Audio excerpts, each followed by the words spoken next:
And next we have Ebonee Shaw. Ebonee began her career in nonprofit development and event management 20 years ago in New Orleans, Louisiana.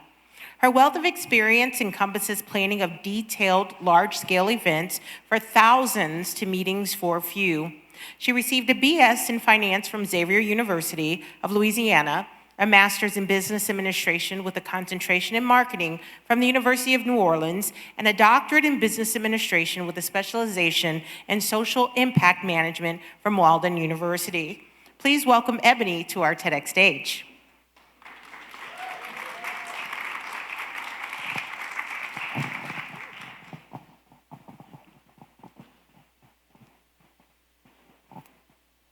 So I want to invite you on a journey to a small municipality in North St. Louis County called Berkeley, Missouri, where I live and was born and raised. The population in Berkeley is 8,148. Of that, 85% are African American, 7% are white, and the remainder of mixed backgrounds. The average income in Berkeley is $32,000. As compared, in the state of Missouri, the average income is $82,952. That is a discrepancy of about $50,000 per household. Over the course of a 30-year mortgage, that's about $1.5 million. What could you do with that difference? Berkeley lies in the Ferguson-Florissant School District, which has 3 high schools. At the setting of this story, one is predominantly white, one is predominantly black, and one is of mixed races. Now, in the city of Berkeley, about 89% of its citizens over the age of 25 have a high school diploma, but only about 12% have a bachelor's degree. So although this may sound like I'm starting off with the story of despair, it's really a story of overcoming the odds. In the 1960s, James McClellan proposed the human motivational theory. Now, the human motivational theory is also known as the 3 needs theory. It's born of a managerial concept that was used to quantify employee motivation, but it can really be applied to any life situation.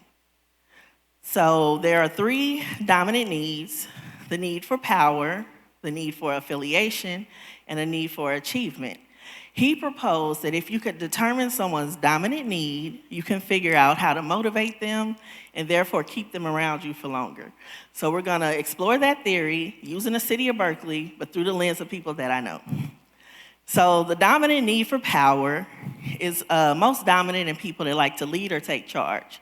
They like status and recognition. These are the people that kind of show up when the cameras come out.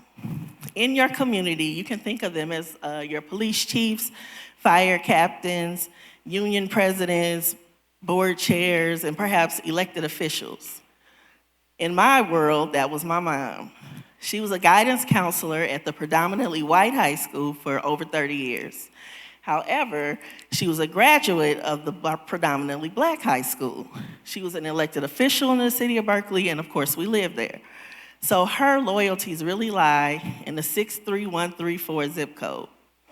Now, in her position of power in both the city and in the school district, she was able to kind of blend the lines and make changes for her constituents, her students, and families. So that looked like fixing roads, changing policies, establishing scholarships.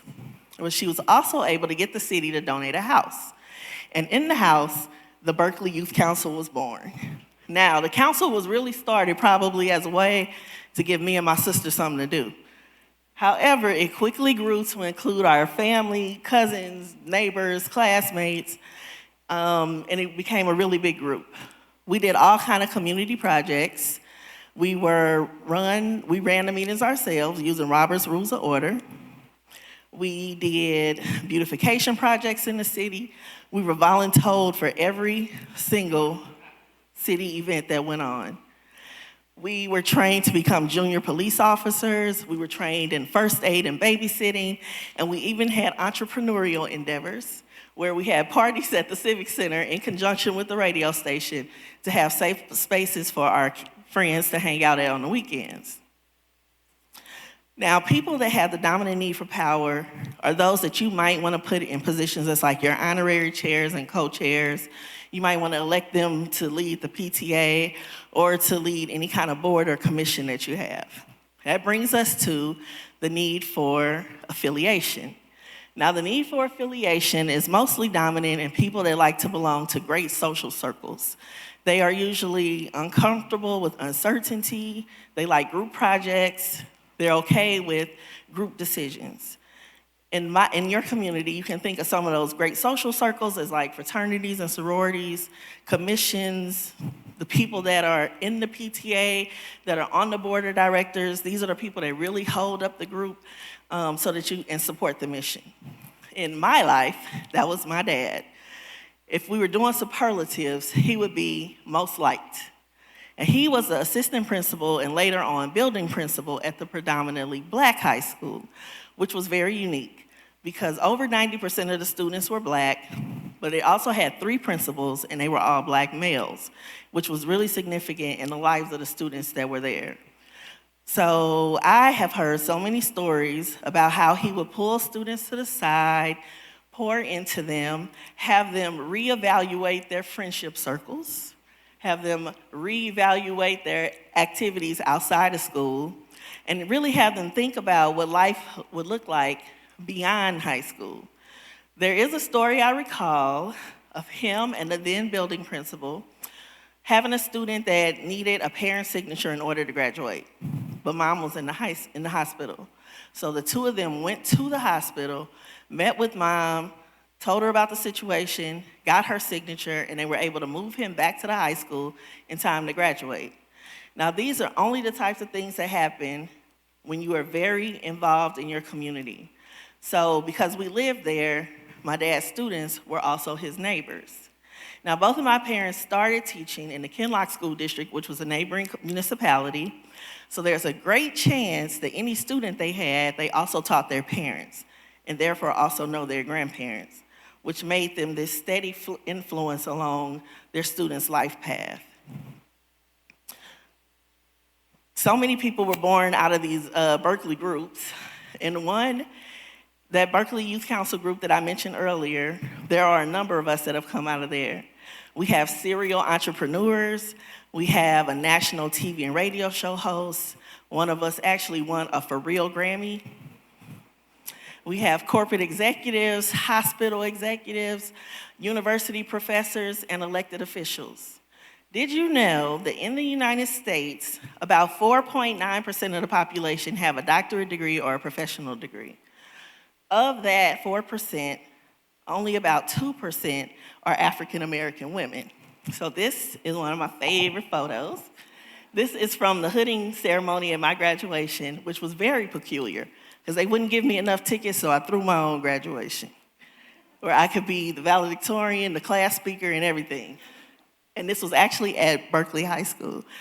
So over here is my best friend, Dr. Courtney Graves. She's the current board chair in the Ferguson-Florissant School District, where she graduated from that predominantly black high school. Then there's my sister, Dr. Mahogany Shaw. She's a university professor at Arkansas State. And then that's Dr. Stacy Hollins, my commencement speaker. And also the current dean of the Anheuser-Busch School of Business at Harris-Stowe State University. So besides the obvious, the one thing that we all have in common is that we were born and raised in that 63134 zip code, where only 12% of the population have a bachelor's degree, but also a part of that elite 2% that have doctorate degrees. In that BYC group that I talked about, of about 25 kids, there are 7 of us total that hold doctorate degrees. So it's probably without a doubt that I follow pretty close in their footsteps, which brings me to the need for achievement. The need for achievement is dominant in people that like to strategize. So these people like to make the plan, we work the plan, and what's most important is that that plan succeed. In your community, you can think of these people as your medical professionals, engineers, teachers, and your nonprofit workers. So that's me. I'm a nonprofit fundraiser. Typically, my days look pretty booked and busy. Breakfast, luncheons, dinners, galas, award ceremonies, committee meeting after committee meeting, one more committee meeting, a gala, wine tastings, golf tournaments. If I'm honest with you, I don't really like wine and I have no idea how to play golf, but I do know how to show up in the right outfit and talk to the people that I need to talk to. Because if there's a potential of a gift or a connection in a room, I really want to be there. And not because an employer requires this of me, but when I set up my pathway to success, that's what I require of myself. One, borrowing from those people with the need for power, because you really can have, you can probably see yourself having traits in each one of these, but borrowing from those people, I also like status and recognition. So that thank you goes a really long way with me. But I also like to win awards. So if there was an award that I thought I qualified for, I would go after it. And if I saw somebody else getting an award that I thought I qualified for, or an organization that I was with, we would try for that one too. But of course, I really tried to back it up. So last year marked 20 years in fundraising in nonprofits for me. In those 20 years, I've raised about $21 million, or co-raised on a team of people, because it really takes a team to pull it all together. So these are some of the organizations, it's a snippet of some of the organizations that I've worked with, but of course I have my favorites. So the St. Louis Crisis Nursery is a child abuse prevention agency working with kids ages birth through 12 whose families are experiencing some type of trauma or crisis at home.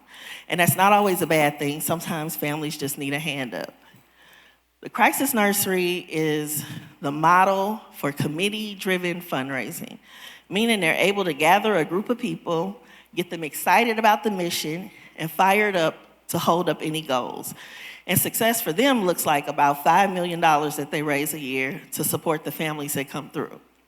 Then there's the Tabernacle Community Development Corporation. They work in North St. Louis City on safe and affordable housing. We own about 50 properties in the area, and families can come, stay there.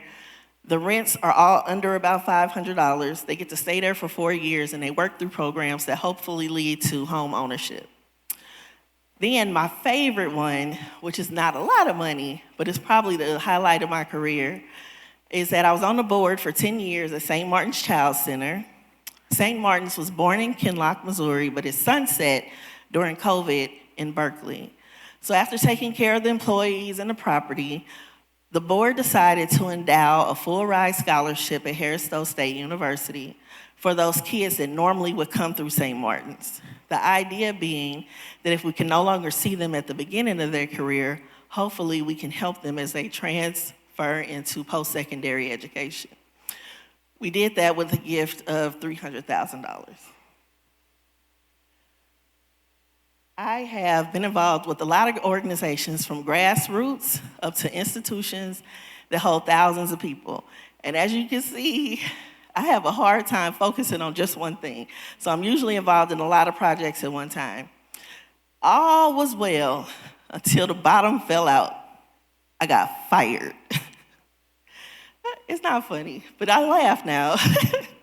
I got fired, me, $21 million me. And although I'm not really quite sure what happened there, I can tell you that I immediately felt relieved. And it was because these organizations that I was working with that were smaller, they really needed more from me than I could offer. But now I had the freedom to talk to anybody about the great things that they were doing and why they should be supported. On my 32-minute ride home from getting my walking papers, I remembered that my son was in his last 2 weeks of his senior year of high school. He had applied for, competed, accepted a full ride scholarship to his dream school in Florida, but it was directly connected to my benefits. And as you can guess, they took that too. So I didn't have time to be sad and or devastated. I had to go home and hustle and put together a plan. So that's what I did. I went home, I put together a plan that was rooted in honesty, and I worked the hell out that plan. I was fired on a Wednesday. Thursday was my dad's first heavenly birthday, and we threw a big party. Friday, I had 4 interviews, and on Monday, I was back at work again. A couple weeks later, a recruiter called and offered my son a full ride scholarship to Delaware State University, where he is now. He's a second semester freshman, and in 4 months, he got his pilot's license. So he is thriving and doing really well, but sometimes the plan don't always go as you hoped. But achievement. Even in a time of despair, I was able to lean into my dominant need, which is achievement, and use that to unlock potential. Achievement for the Tabernacle, post-walking papers, looked like us securing a $7 million gift at the end of last year. And we just broke ground building 26 new homes in the 63107 zip code, the first new homes built in that area in over 50 years. So come summer 2024, there will be 26 3-bedroom, 2-bathroom homes for sale to medium to low income families. They have housing assistance programs to help them because we don't want to just put people in homes. We want to help them sustain it so that they can stay there and hopefully forever and maybe generate generational wealth. What does this look like for all of us? It just shows that if you lean into your dominant need, you can unlock potential that you did not know was there. All of this time, all this networking, golf tournaments and galas and all that jazz, I thought I was building a network, but in hindsight, perhaps I was building a safety net. And at my time of need, that safety net, which was strong and invisible, but woven of people that I have met over time, colleagues, some people that I don't even know, people whose dominant needs that I have leaned into, they wove together, and that safety blanket, it rolled out on that Friday, and it captured me. And it let us rebound and put us right back where we were. So I would encourage everyone to think about what your dominant need is. Is it the power to lead? Is it the affiliation to belong? Or is it the achievement to excel? And then how can you use these dominant needs to impact your community? I really encourage you to be bold, be super creative, sometimes ask for forgiveness instead of permission. And in the words of Beyonce, do something, just about anything, to let the world know you were here. Peace.